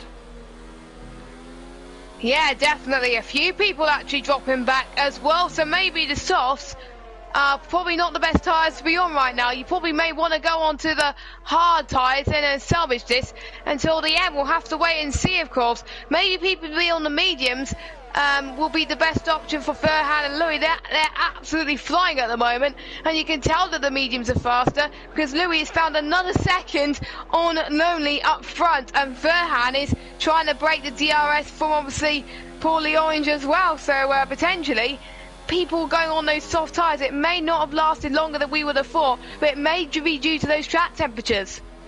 Yeah, indeed, it is a bit cooler at the moment, so if anything you'd expect the tyres to last a bit longer, but maybe now that they're wearing out, they're not being able to retain the heat the same, and there's a sliding a bit over the surface of the track. Desso in 10th place. Let's not forget he started down in last position, as there we go, Louis, fastest lap of the race, 1:31.4, just proving your point, Jess. Those mediums looking very good at the moment. Koala's into the pits. He's got himself a penalty for speeding in the pit lane, so he'll either serve that at his next pit stop or later in the race it will get added on. Westy's now clear thanks to Jonathan Cox pitting, so he's up into 5th place. His teammate battling with Droftas 6th and 7th at the moment. This is where Cassie G and Desso need to make their way up the order now, because those on the softs will be pitting shortly, so they need to make the best of these mediums. Yeah, definitely. We've got quite a few people on the mediums at the moment. Obviously, Silent Ace being one of those drivers as well. He's not doing too bad at the moment. He's obviously in 10th, but there's still a few people that have already pitted, and he's making the most of this situation after being knocked out of Q1 due to, I think it was an AI situation that happened. That's what the cause was. I still don't know why the game penalised him for that, but it'll probably be discussed at the end of this race, but that's for sure. But Silent Ace is taking advantage. He's in 10th at the moment and doing quite well on those mediums. Yeah, he's got one McLaren behind him, Alan also on the mediums, but the one ahead of him, Pat, is on the soft tyres, so I don't think it'll be too long before he's got a 3-1 to Desso and Cassie G up ahead of him. Paulie Orange, you can see now in 4th position, starting to drop back a bit from Verhan, and now that Koala has pitted, any chance of the undercut has gone out of the window, so going to be tough for him. We've got some support here for Droftas and Infamous in the chat as Loney. He decides now is the time to come into the pit. What tyres will he go for? Because Koala's gone for the mediums, Jonathan Cox has gone for the hards, and I'd say lap 8, the hards were probably best. Now it's pretty borderline for the mediums, but that is what Loney goes for anyway. Westy and Pat also going into the pit. So as soon as Cassie G manages to get Droftas out of the way, he's got a nice clear run on these medium tyres, but the Mercedes doing a fantastic job of keeping these drivers at bay.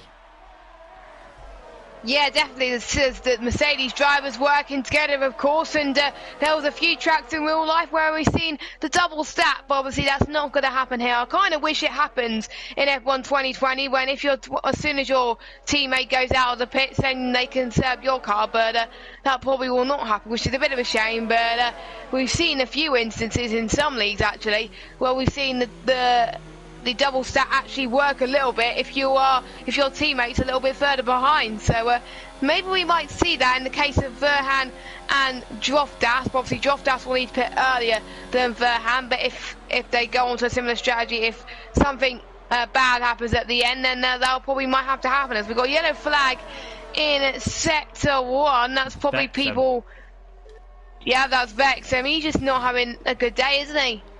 Yeah, he got involved in an incident in qualifying, and ever since that in Q3, things have really gone from bad to worse for him. Down in 15th at the moment, so it looks as though Alfa Romeo won't be getting any points in this race now that he has got that damage. Drofdas and Paulie Orange still going on for another lap at the moment, and Cassie G just doesn't look close enough again to be able to have a go on Drofdas. Will the Mercedes go defensive, and Cassie G just lifting off? Part of it feels he should have just committed then and maybe sent a move, because he's losing a lot of time behind that Mercedes at the moment. It's now 6 seconds back to Paulie Orange as Loney gets past Alan on the fresher medium tyres, and starting on the mediums is good because you'll be faster later on in the race, but Cassie G and Desso might find themselves too far down the field to really challenge for those higher spots and possibly even a podium.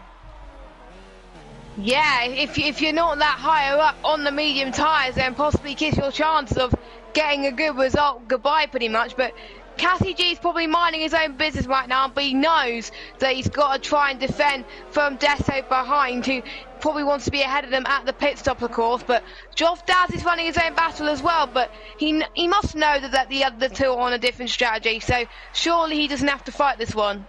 Yeah, it doesn't look like he's defended overly hard, to be fair, Drofdas. He did leave the inside free, and to be fair to Cassie G, I think he might have gone for it if Desso wasn't so close behind him, because he didn't want to go for a lunge and then all of a sudden lose a place to the racing point if it goes wrong. But he'll be hoping that Mercedes and the Haas of Paulie Orange get out of the way pretty shortly, because I imagine once these guys pit, they should be pretty comfortable on the mediums towards the end of the race. And there we go, Drofdas in the pit, so that frees Cassie G, and he'll get DRS to help him defend from the racing point, and we see another penalty for speeding in the pit lane, so that could prove to be costly at the end of the race. Out in front though, and we haven't really spoke about him because he's just doing such a serene, calm job at the moment. Louis, 7.7 seconds ahead of Fairhan, who has pulled that gap out now to 2.6 seconds over Paulie Orange.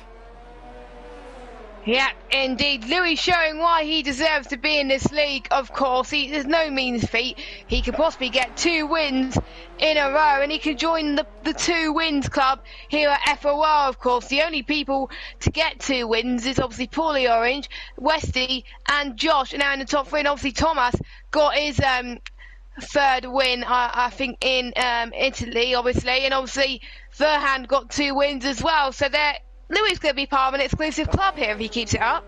Yeah, I was actually working out there whether Louis had a mathematical chance of winning the championship given the form he's in, but alas, it turns out he doesn't, because the most he can get to is 156. So even if Josh misses every race, he'll still finish behind, but he's definitely going to have a say in the championship, because it looks as though if he carries on this form, he'll be taking that top slot for quite a few races to come at the moment. 8 seconds ahead of Furhan, who's again in second. Paulie Orange, only driver on them softs yet to have pitted, so we'll wait and see where he comes out after all this is happening. Indeed, he does drive into the pits now. You can see Drofdas, after doing quite long, has dropped behind Westy. Will Paulie Orange drop further down the field? We're hoping to come out ahead of Alan at least to avoid getting held up. That was a lightning fast pit stop from the Haas team. So where is Paulie Orange going to be? On those medium tyres at the moment. There goes Loney flying past. Koala gets past as well, and I think Alan will as well. So just get held up a bit. So Paulie Orange losing a place to Koala there, I believe. Yeah, so I think the undercut worked well for Koala more than Paulie Orange's overcut. And for some of these guys, it varies really. But when I was racing in Japan, I've noticed the undercut was a bit more powerful than the overcut. So ideally, you've got to pit earlier than you possibly can. But we'll have to wait and see what Verhan does to Louis. Surely Verhan will probably try for the undercut. But knowing that, obviously Louis is quite fast anyway. If Louis does the undercut or the overcut, whichever one he does, he's going to be ahead anyway. So Louis doesn't need to worry about that. Yeah, if there's anyone watching who's not familiar with those turns, undercut, you pit earlier on, put on the fresher tyres, you have a lot more pace. Overcut, you don't see as much. You might see it in a few series where they still have refueling, where you go a bit longer and take advantage of having a very low fuel load, but it's not something you see as much in F1 now. Tell you whose strategy doesn't seem to be working out too much for him at the moment, that is Jonathan Cox in the Racing Point. Went for the hard tyres, he's seen Pat get past him, and I was about to say Pat's pulled out 2 seconds on him nearly, but you can change that because Pat's gone off the circuit at the spoon curve, so all that hard work that he's done catching up to Jonathan Cox and getting back up to the back of that Racing Point, because those two were together on the first lap, and that's what caused the McLaren to spin. He's going to have to try and get past him once again. Yep, indeed. What a shame. He started high up and now he's down into 13th again. And Paulie Orange showing that obviously the fresher mediums are a lot better. As he says, thank you very much. He's now up into 8th place at the moment. And he's got to find a few seconds now onto Koala. And it's no easy feat for the Haas driver. Because obviously Koala is getting used to those warmer tyres, whereas Paulie Orange has just been on it. But it also depends on the setup as well. So Paulie Orange may be better geared to the straights. He is gaining on the straights, I think, but not as much on the corners. We'll have to find out pretty soon as well as the race goes on. We're pretty much halfway into this race already, and the people on the mediums will be thinking shortly when will they go for their first and final pit stops. There's only one stop in this league, obviously, and they may try and go out as long as they possibly can on those mediums, because no matter what happens, if you set the fastest lap in whatever position you're in, you get a point, and that's the beauty in F1. It encourages people to actually fight for a position and not retire, because even if you're lower down, you can go on the final set of softs at the end and then potentially get fastest lap for it. So that's probably what some people are doing inside the top 10. They're still on the mediums, but the ones outside the top 10, they may still have a little bit of soft left over to do that one final push.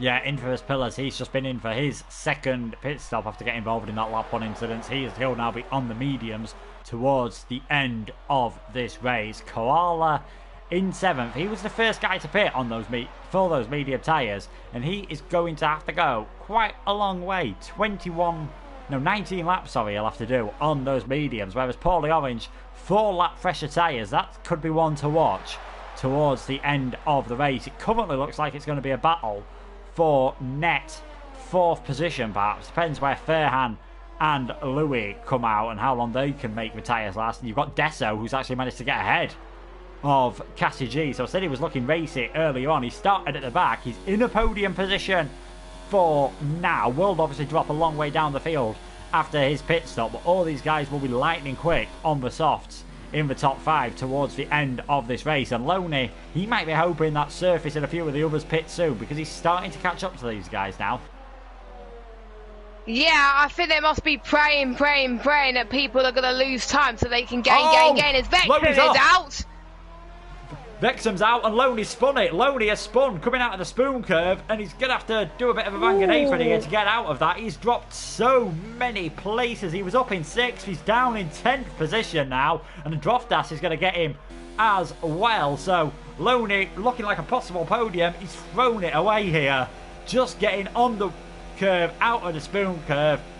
Luckily for him, I think he's avoided any damage from hitting the wall, because he got stuck right up against the wall there. But losing 6 places, not ideal, as Alan died. Oh, I thought Alan was diving into the pits, but no, Westy fighting with the McLaren there, and Alan unsurprisingly deciding that he doesn't want to fight too hard on the older set of tyres. As you can see, Vexum's car retiring, so Vexum has made it 2 retirements from this race and became oh so close to having 3 with Loney there. Yeah, oh my goodness. I don't know how he caught that spin, to be honest with you, but it shows he has good car control at the best of times, and he wants to carry on fighting. And there's another spin, as I just said that, and he's in the gravel trap. We were speaking about the gravel traps earlier, can catch a few drivers out, and that's caught Learning off once again, and he's reset to track. I don't think he's meant to do that, but anyway, he goes and joins the circuit again. He's not liking those medium tyres by the looks of things. He's not getting up to temperature that much by the looks of things, or it might be some damage that he's hiding from us. I'm not entirely sure, but you know, I think he'll probably have to, if he has any softs left, it wouldn't hurt him going into the pits again, but he's going to lose so much time. Yeah, well, I think he's going to have to try something different because he's now 20 seconds off the points here, and that's the thing with the gravel traps. Not only they're harder to get out of, once you do get out of them, your tyres are dirty, so maybe you just went a bit too quick into the Degner straight after. They're not the easiest corners when you've got loads of grip, and he's definitely struggling in that Toro Rosso at the moment. Out in front though, Louis still doing well, 16 laps so far on those medium tyres, so expect another lap or two, and himself, Ferhan, Desso, Cassidy and Silent Ace will all be coming in for the soft tyres, and it'll be close between Ferhan and Koala. I must say, for what will be second place initially, we'd expect Ferhan to do what he did last week and make his way up into second as well. Desso, Cassidy and Silent Ace, they're really going to find themselves in a battle, and a battle that is starting to develop on track now is for the lower points positions. Alan, another driver who's yet to pit in this race, he's having Droftas catching up to him, and this should be fairly straightforward for the Mercedes. Yeah, I'm almost certain it's going to be Alhan needs to pit, of course, whereas Droftas doesn't, so surely the McLaren driver will probably think it's the right time for Droftas to go through, of course, because it's going to be hard through the other corners to do that. Maybe he might try it in spoon curve, or maybe he wants to have a little bit of a fight, as Lonely's day has gone from bad to worse. He's got another 3-second time penalty as well, as obviously it's going to be hard on those medium tyres at the moment if you're still on them from the start of the race, but if you just pitted onto them, you're going to be absolutely fresh on those tyres. And speaking of the mediums, Desso and Cassie G are going into the pit, and they're going onto the soft compound tyres. Yeah, this is a lap earlier than I expected anyone to come in, because they're going to have to do 11 laps on their softs. I think we saw Paulie Orange do 10 or 11 laps earlier, so it's definitely doable, and it should be easier now that they've got much lower fuel loads. And you can see there we've got a brilliant view from Desso of that battle for now 7th place between Alan and Droftas, so you'd expect Desso to be able to dispatch these two pretty quickly. Droftas not getting past Alan as quickly as he would have liked, so he's just losing chunks of time. Talking of tyre life and tyres making a difference, the fresher tyres on that Haas at the moment, Paulie Orange is now less than a second behind Koala. This all of a sudden could be a battle for second or third place at the end of the race. Yeah, and Koala wants to make sure he can get a Red Bull 1-2. Maybe we could see that at the moment. And obviously 2 Renaults are not here. If Louis and Koala get a 1-2, they would lead the championship, the constructors. Who would have thought that after that? Renault will be probably knocked off their perch. So I'm guessing Renault must be shaking in their boots right now. And Christian Horner must be loving this, as Lonely is out of the session. Yeah, Loney's out. He's dropped it at the second Degner, and a safety car. Safety car, and Ferhan managed to get in the pits, and Louis didn't. So that could really spice things up. Ferhan got in the pits at just the right time. He's had a bit of a stroke of luck there. Silent Ace will be diving in as well. So Louis just missed the pit lane entry. That didn't cause a safety car earlier, but it has this time around. Paulie Orange, Koala coming in as well. They're all going to be jumping onto the soft tyres at the end of this race, if they have any left. It's worked out well for Alan as well, that was beginning to struggle. So Desso and Cassie G, that tyre advantage that they had by starting on the mediums has just gone out of the window, you feel, although Desso has moved his way up into third position. He started at the back of the grid. He's looking good for a podium. Yeah, indeed. Luckily, I was a bit worried for Louis that the safety car, because usually sometimes the safety car comes into the Dunlop curve and meets you there, but luckily it didn't go fast enough to get there. So I think Louis just got himself very lucky there. I think he could just hold on to the lead there, but his advantage when obviously they catch up to the safety car is going to be wiped out. And I did say Louis didn't want that safety car to come out, and it did, and that's gonna hurt him massively. Yeah, that massive gap he'd got, about 11 seconds over Fairhand, just wiped out there. Droftas, interestingly enough, he mustn't have any more sets of the soft tyres because he's now on the medium, so he's going to find it very difficult to score points from there. And Pat and Jompalainen, who are way off the back of the field, Jompalainen was nearly a lap down. It's all worked out well for him. He's going to be back up into the action. It's going to be a very exciting final few laps. We'll have about 6 laps of racing left, as Louis, you can see there, is out now on his fresh soft tyres. He'll be a long way ahead as the safety car is just waiting underneath the bridge now for a few of these cars to catch them up. The order has changed quite dramatically after that. Louis first, Fairhand second, Deso now in third, Cassidy fourth, Silent Ace fifth, and Paulie Orange and Koala after deciding to pit. Paulie Orange getting ahead of Koala. He's now in sixth. So Koala had that 5-second penalty, didn't he, for speeding in the pit lane, so that is why he's dropped down behind the Haas and behind the Williams of Westy. Yeah, obviously a few people got caught out by the 5-second stop go penalty, and it's a shame for Koala really that the safety car didn't go out at an earlier time, but we'll have to wait and see, of course. But you never know, as the field starts to catch up, that is where some of these guys, they could be saving on lean fuel for pretty much most of the safety car stint, and some of them, they can have enough to run rich for most of the stint as well. For some of these, but obviously for some of there's quite a long lap, so it's going to be tough, but we'll have to wait and see, of course. Yeah, they'll be able to go a bit more aggressive, as now Droftas, he's pitted again, so clearly the game did put him on medium tyres when he didn't want him to. That's only going to cost him one position in the end, but he is out on the soft. Infamous Pillars, he stayed out on those medium tyres for now. I think if he's got a spare set of softs, and he might not have because he's already made 2 stops in this race before the safety car came out, so if he has got a set of softs, I'd definitely suggest to him getting them on now, because you could still pick up a couple of points here. And he's indeed diving into the pits after this safety car, which was caused by the second addition to the Toro Rosso exclusive Degner car park, as we've seen Hibilu end up there earlier on, and Loney this time around causing a safety car.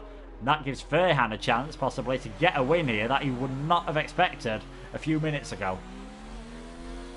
Yeah, exactly as well. Look at Deso's positions as well. He started way down the field and he's now third as well. So I think he was probably praying to the safety car gods, as does a few people as well. So I wonder how they're going to take advantage of this. Is anyone... You know, it's going to be like turn one, lap one all over again. They can't just go for too many risks, but for some of these guys, podium is on the line here. Yeah, definitely. And if they pick up any more penalties towards the end of the race, that could really have a big effect on the order.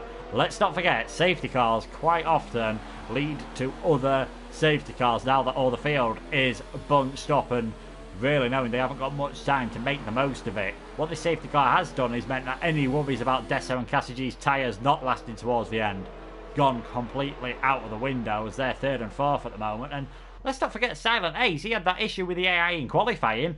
He could still get a podium here, and that would be much needed for the Ferrari team, who found things very difficult this season. Yeah, Ferrari not scoring many points this season due to unfortunate incidents and luck in the races, of course, and to be honest, I think he'll still be pretty disappointed about his incident in qualifying, but that's probably forced him to go on a different strategy that's probably worked out in his favour, almost certainly, to be honest. And even if you are racing and doing an alternate strategy, if you see safety car coming out just as you before you go in the pit, it'll definitely work wonders for you. So I think Silent Ace must be relieved. Yeah, he must be very happy with how things are working out at the moment in 5th place. I think Fairhand will be glad that he pitted when he did, because he could have ended up losing a place or two to some of the others if he hadn't have done that. He came in just as the safety car came out on lap 20 out of 27 here, so safety car still staying out at the moment. They're pretty much all bunched up the field now. Jonathan Cox and those behind just a bit off, and Infamous Pillars a long way off, but they're going to have another lap at least to come out, and it's always exciting when we end up with a bit of a sprint race here, because unlike the start when they all know they've got plenty of time, after the safety car comes in they're only going to have 10 minutes to try and improve their fortunes, and it wouldn't surprise me if we see a few more cars spinning off. Yeah, Louis almost hit the wall there, where he was weaving too much, but I guess he wants to get his heat into his tyres, as did a few people. Actually, it's almost everyone has caught up except the lap cars. So I'm surely the safety car is going to come in this lap pretty much. Yeah, and that will leave us with actually 6 laps of what I'm sure will be flat out racing here in FOR. Next week it will be Mexico. Then we've got America, Brazil and Abu Dhabi to finish off the season, and not long after that Season 2 will be starting, and we'll also have a PC League, so more information you'll be able to find out about that on social media shortly. And Louis doing a bit of a Lewis Hamilton here, almost as if he's trying to tell the safety car to speed up. Yeah, exactly, and Verham will probably be doing a Sebastian Vettel and trying to brake check him, so hopefully this is not a repeat of Baku. I can't remember what year it was. Do you remember what year it is? 2017. That's only because it was on YouTube the other week. Yeah, so hopefully Verhan doesn't turn into a Vettel as he just hit the grass almost, but yeah, I mean, what can Louis do in this situation? He's got to floor it like he's done in the previous starts. He's got to make sure that gap is pretty much, he doesn't want everyone to get DRS. Yeah, I think Louis is absolutely frustrated. He was like, go faster, whereas the others are probably wanting Louis to go faster. It looks like the safety car is going a bit slower in some parts of the circuit, so he needs to get a move on here, and Infamous has almost catched up to the back of this lot, so yeah, this could be game on for Infamous as well, as only 4 drivers will miss out on points today out of the finishers, so if any one of those guys make a mistake, Infamous could be back in this. Let's not forget, Infamous's tyres are going to be right up to temperature as well, so that could be interesting for the restart. Let's hope it's a better restart than we saw in Singapore, where Ferhan nearly caught up to the safety car, because this game does like leaving it quite late to tell you that the safety car's coming in, and it's done the same again this time. So Louis got to leave plenty of time for that safety car to get far enough ahead. It needs to be into the pits before you can overtake it. A game will slow you down if you don't do so, and that could really compromise you. But where is he going to go for it? How far after the chicane, or even in the chicane, is he going to floor it? It looks like, yeah, at the exit of the chicane, he has gone for it. So Louis, we're ready to go racing here with 6 laps remaining, but Fairhan's got a pretty decent restart there. No DRS until lap 24 now, but Louis still in the lead. They've got a bit of a gap now of him and Ferhan over Desso and Cassie J. I'm not seeing any movement down the field. Aylin and Jonathan Cox so pretty close together. We've seen one McLaren and Racing Point collide earlier on, and this time Aylin just about stays ahead of Jonathan Cox, who is in 10th. I think Jon Palainen managed to get ahead of Droftas in that as well, so 12th and 13th for the Haas and the Mercedes respectively. But Louis, perfect restart from him now. He's got to try and build that gap up once again before the end of lap 23. Verhan's already bringing up the gap quite hard on Desto. Desto's almost out of DRS. Have we got loads of yellow big flags? Contact. Ooh, that was, I think Pat was involved as well, and Infamous too. So that could have been worse, but I think, how on earth did one of those guys hit the wall and not avoid contact? Pat is out of the race now. That's another retirement.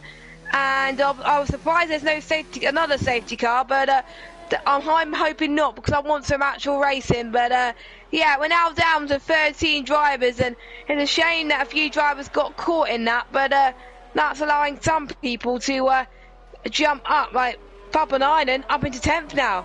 Yeah, I think it was something between Jonathan Cox and Aylin, because they've both dropped back, and it looks to me as though Jonathan Cox has slowed down to let Aylin back by. So if that's the case, that's both McLarens he's been involved in some contact with now. As you can see, straight away he's going for the position back though. He's only for 11th and 12th. No points for these guys, it looks like, unless we see some more accidents up out front. But you see Jonathan Cox, he's just tapped the back of Aylin there. Hopefully not damaged his front wing. He ran out of deployment as well for a bit, so that's going to slow him down. Is he going to be able to have a go on the McLaren? No, thinks better of it this time around. Up out front though, Louis got that gap over a second. He's pushing really hard over the grass there. Ferhan still is second. Desso is third for now. He's escaped from Cassie G, so these guys on the podium looking pretty good at the moment. Cassie G fourth, Silent Ace fifth, Paulie Orange sixth, Westy seventh, second and third in the championship, running 6th and 7th, but in the opposite order at the moment. Can Westy get ahead of one of his main title rivals? Koala is 8th, Droftas and Jompalainen rounding out the points at the moment. Yep, indeed, and you can see Burhan is pushing to make sure he can stay in this DRS train going into the Casio Triangle at the moment, and you can see Louis is doing pushing as well, already out of DRS range, but now not in DRS range. It's like a topsy-turvy moment at the moment as Louis wants to get out of it, whereas Burhan wants to stay in it. At the moment, we'll see as we go through the protection point if Burhan is going to get enough on the start-finish straight, as DRS is enabled then, so the detection zone won't happen until the end of the lap. So Louis, he's got a bit of breathing space. Yeah, Fairhand's getting a bit of breathing space over Desso as well. What is really close out on track at the moment is this battle. We've got the Ferrari engine in the back of the Ferrari, and we've got another one in the Haas behind him. 5th and 6th at the moment, Silent Ace and Paulie Orange. Every point could be crucial here in the championship. If it finishes as it is now, so check the final lap, the fastest lap, it is Louis who has got that again. So Paulie Orange has 8 points and Westy 6 points. Westy would close to within 15 points of Josh, and Paulie Orange would in fact be 3 points behind. The Silent Ace runs a bit wide there, but gets away with it. Don't want to be doing that too many times at this late stage in the race and picking up a 3-second penalty, because with how bunched up the field is, that could really be costly in the final stages. Jonathan Cox did manage to get ahead of Aylan, and Infamous Pillars has also found his way ahead as well. Jompalainen in the other Haas, he's all over the back of Droftas. We haven't seen many overtakes after the safety car has come in, but I think that could change now that they're going to have a chance to use DRS 3 more times in this race.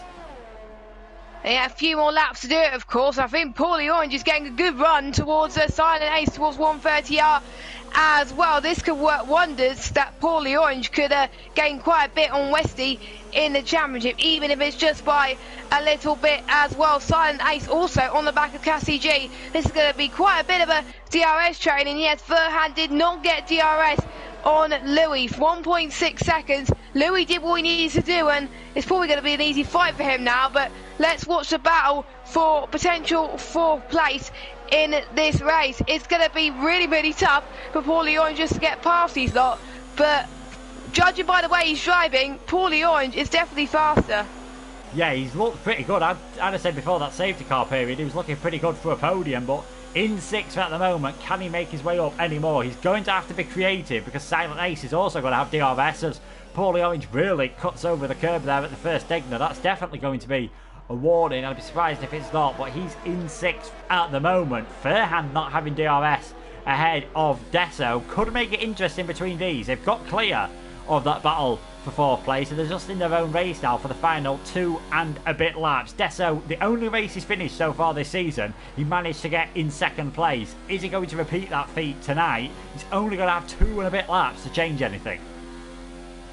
Yeah, and it's not a lot at all. It could be that P2 may be lost for him, and we may see a few upsets, to be honest with you, that we probably weren't expecting, and it could cost some huge points from Verhan, of course. So as Verhan, I think, has lost a bit of time there, that's going to allow Desso to have a huge run into the start-finish straight. Verhan trying to take the shortest line possible to defend from Desso. I think it may not be enough. Desso going to try on the inside, but I think he's going to concede P3 for now, but I think it's going to be ever so close in the penultimate lap, as he's only got a few more chances to get past Mercedes. Yeah, someone who has managed to make an overtake though. Silent Ace up into 4th place, getting ahead of Cassie G. Jompalainen also getting past Droftas. I noticed Desso was running a bit low on ERS at that point in that lap, so wasn't able to have full deployment down the straight, and that could maybe have cost him his best chance of getting up ahead of Fairhan at the moment. Not long to go, so here we go, battle for 4th place. Silent Ace is now ahead. Can he pull away from Cassie G? Because let's not forget the Williams will have DRS this time around. Paulie Orange looks to have dropped a bit further back. Koala on the back of these as well. You've got 5 cars separated by just 2 seconds. There's plenty of battling going on out on track. It's only Louis in first and Aylan in last, who haven't got a car near them at the moment, so we can be pretty sure on where these guys are going to finish. As Louis now, he heads towards 130R. Is Desso able to stay closer to Fairhan through the 130R and through the final corner as well, because he got stuck in the dirty air last time and lost a bit of time to Fairhan And again, Desso not really got too much ERS if he wants to attack, but Furhan hasn't got a lot to defend, so we'll have to see.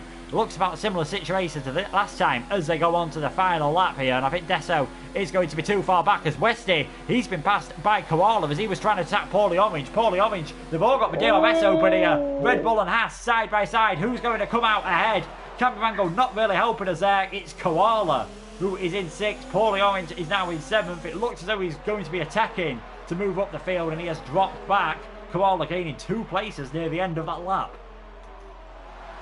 Yeah, Koala, what an amazing feat at the moment. I mean, he wants to take risk, and he took a good risk there, and he avoided other people's mistakes, and he's going to have another good result for the Red Bull driver in 6th place. But meanwhile, it looks like Desso is still fighting every bean on Furhan at the moment, and Louis must be loving this right now, as Louis is looking on course to take his 2nd victory in a row, and he could get a maximum of 26 points yet again.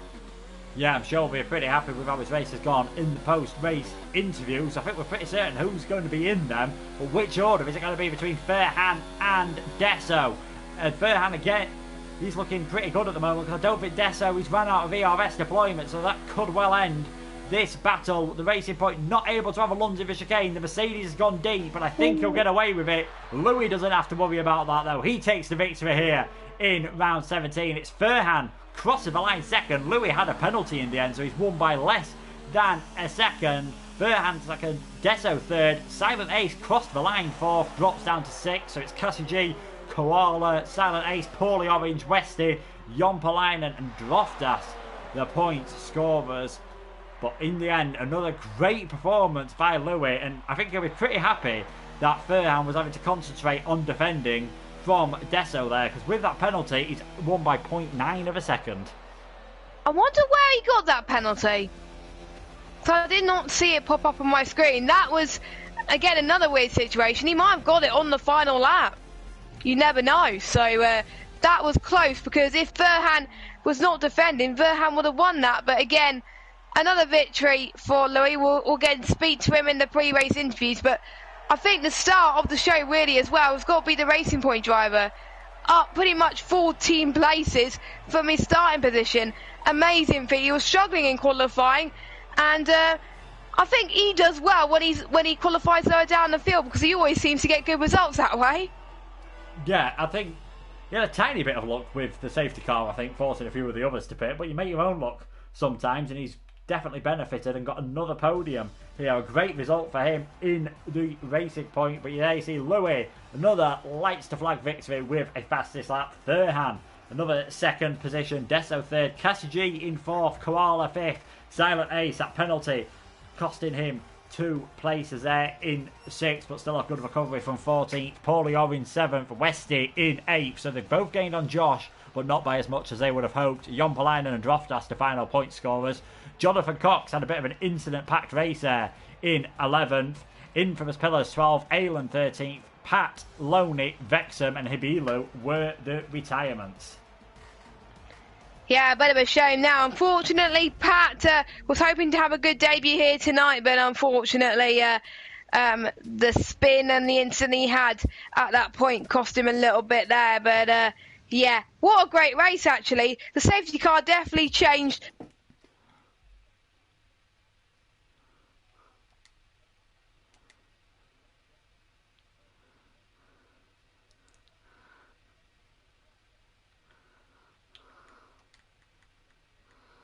Yeah, we're now going to try and get the top 3 drivers in that race. So Louis, Furhan and Desso, they'll all be happy with their race in the end. But there did seem to be quite a few incidents going on there. Yeah, there were. I mean, I think there was quite more at the start and obviously in the safety car, but in the middle it's kind of like an in-betweeny phase at the moment. But yeah, it usually mainly to be about the S section usually is where a few people have been caught in incidents, and obviously the Dagners, the Dunlop curves as well, the quite common things as well. And yeah, again, thank goodness 130R is a little bit more stable, because otherwise there would be more incidents there as well. Yeah, we saw obviously Jonathan Cox got involved in a few. We saw that big one at the end with him, Pat, and Alan. And Jonathan Cox and Pat also had a contact on the first lap. So I think that might have led to the retirements. And Toro Rosso drivers, I don't think they're going to want to see the Degner's corners anymore. Didn't go well for them there tonight. It turned out in the end Lewis Habilo, his battery actually ran out on his controller. So that's what sent him out of the race. Yeah, what luck does it take for Habili to actually get points this season? I kind of wish he did in the future, but he was very unlucky there. Yeah, he was unlucky indeed. I think we are getting now a few of the drivers starting to appear. We've got Ferhan and Louis, I believe, at the moment. So just waiting for Louis to connect probably. Hopefully we won't have any connection issues. So we've got the top two drivers. So we will start off the post-race interviews with the winner for the second week in a row. It is Louis, and after the safety car, that was probably a bit less comfy than it looked. Oh, I was so annoyed when that safety car come out, man. Thought so. I had a penalty as well, so I had to push as hard as I could at the end to try and get out of Hans DRS. If he had DRS, it was over, so I had to try and get the 1 second gap to stand a chance, and I managed to do it. Yeah, you did that well. You were a bit annoyed at the safety car timing, but I suppose you were probably thinking about pitting around about the same time as you did anyway, because we had seen Deso and Cassie G already get rid of the mediums and move on to the softs. Yeah, the mediums were dying under braking for the chicane. If once the tyres die, it's quite hard to slow down. Either like the back end kicks out, or you just go deep into the corner and lock up. So about the right time to cross over anyway. Yeah, indeed. Don't know if you can remember, because you've driven so many laps since then, but back to Q2, when you went out for the softs, even though you were safely through, was that just to send a bit of a message to these guys that you want to be number one in every single session? Just to get an eye in, see what I could do in the actual thing. Sort of set myself up like they do in real life, really. Yeah, and it worked. It worked fantastically. That is another win for you, another fastest lap, and it's really closed Red Bull up in the constructors. And having to settle for second once again is Ferhan. You tried everything to try and beat Louis, but in the end you were spending the last few laps of that race defending from Deso, and it must have been hard knowing that the Racing Point had the DRS. Yeah. Louis was too fast in this race as usual, but yeah, P2 is good. Yeah, another P2, that was good for you. Again, with the safety car, was that pretty good timing for yourself? Because I saw you actually headed into the pits exactly as the safety car came out, so you must have been pretty happy with that actually. Yeah, I was really happy. Yeah, I love Loney. Yeah, I think. Louis won. Yeah, Louis won. Yeah. Do you think you might have a bit more chance next time around in Mexico? Is it a circuit you enjoy? No, I'm very bad at Mexico. Yeah, well, we'll have to see next week how it goes. So, thanks to both of you guys for joining us. Unfortunately, Deso was unable to join us. Jess, have you got any questions to ask? Well, I've just got to say, Ferhan, I think I've just got to speak about your Q2. It was so tense on making it. You only missed out by 2 thousandths. What was going through your mind in the final few minutes that you almost did not make it, and again you got P2 again in the race? Do you think you may carry on with that, or do you want to make sure you go safely through next time? Oh, I carry on. It's exciting for us to watch, to be fair. Yeah, definitely. Take the last sector, like Russia. Yeah, and I think you're probably gonna want to keep that comfortably in Mexico, that's for sure. But yeah, well done to Louis as well for a comfortable win. Well, it wasn't as comfortable due to the penalties, but well done for getting a second win, and obviously closing up to Renault in the constructors. And can you see your Red Bull claiming the title away from Renault, do you think, or is it going to be a tough call? How many races are left? 3? 2? Mexico, USA, Brazil, and Abu Dhabi, I think, isn't it, Luke? Yeah, Oh, was it the whole? Oh, okay, yeah. I think a lot. Well, I think a lot depends on what's going to happen at the end of the season, because obviously we do have another F1 game coming out pretty soon, and that is another mental note for myself to pre-order it and try and find it cheap somewhere. Otherwise, I'm going to have a very hard job commentating on next season if I haven't got a game yet. But yeah, there could still be 4 races to go, but you have really closed the gap over the last few races. You were in 5th before Russia, and it's now less than 10 points, so it's very possible. It's 3 points. Yeah, 3 points. Koala seems to be in good form as well at the moment. Yeah, he asked me every race to do slipstream, so that gets up the order a bit. Although it's quite hard. It's quite hard to actually do the slipstream here because like we'd either go miles ahead and miss out on slipstream, or we'd go too close to each other and have to pull off halfway down the street. Yeah, definitely. And Mexico, it should be pretty well because I'm fairly sure there's a nice, massive, huge straight there for the pit straight that you can use to get the slipstream. So I think we'll be seeing a bit more slipstreaming from all teams possibly next time around. Yeah, maybe. Have to see. Yeah, we'll have to see what happens there. So thanks again for Louis and Ferhan for joining us. I look forward to seeing you next time around. Bye. Yeah, Jess, definitely. Again, another fantastic race from these guys. I know if you just said Mexico, a very good circuit for overtaking action, especially lap 1, turn 1. That's always exciting there. Yeah, I mean, obviously Mexico is a very long run into turn 1, and obviously it is quite tough when you get into turn 1 as well. And obviously Mexico is we've seen quite a few incidents, and obviously there's kind of less overtaking opportunities around there, but I think it makes it even more exciting. And since we don't know when the season is going to finish, every race between now and when the new game comes out is going to be absolutely crucial. Yeah, definitely. Now that Josh, he'll be pretty happy, I think, tonight. Despite being absent, the gap not closed as much as he would have perhaps thought at one stage, because Paulie Orange and Westy looked up until that safety car that they might finish a bit higher up. And Westy, he must be ruining that Q3, where obviously he had the incident with Wrexham and then a mistake on his final lap.